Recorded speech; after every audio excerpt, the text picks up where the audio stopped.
Hitungan kita sekitar 1.000-an orang, tapi kalau di provinsi Gyeonggi yang, lebih luasnya, itu kita ada sekitar 3.000-an orang. Kita Hmm, sudah data semuanya.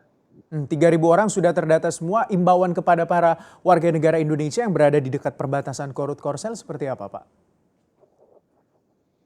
Ya, minggu lalu, kita sudah buat semacam, Zoom, meeting dengan beberapa tokoh masyarakat kita di kawasan itu, ya. Dan pesan kita ya tetap tenang, tetap beraktivitas seperti biasa, tapi selalu, jaga kewaspadaan dan terus, koordinasi dengan KBRI. Mhm. Berbicara soal unifikasi antara Korea Utara dan Korea Selatan juga ini Pak, ini kan sebuah cita-cita antara Korsel dan juga Korut yang harusnya diwujudkan, tapi karena ada ketegangan belakangan ini menjadi pudar begitu. Bahkan Menteri Unifikasi dari Korea Selatan harus mengundurkan diri. Anda melihat dari kacamata Anda sebagai diplomat yang bertugas di Korea Selatan, adakah sebenarnya secerca harapan dari proses unifikasi antara Korsel dan juga Korut?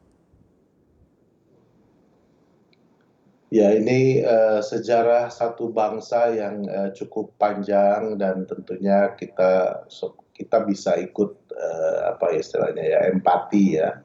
Karena memang ini kan satu bangsa tetapi ada 2 negara.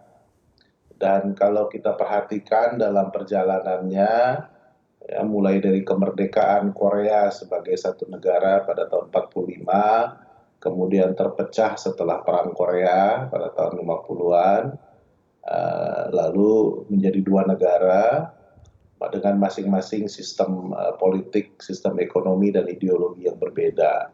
Tetapi setelah sekian, dasawarsa ya, tentunya masing-masing masyarakat, di kedua negara sudah memiliki atau mengalami evolusi ya, mengalami perkembangan masing-masing.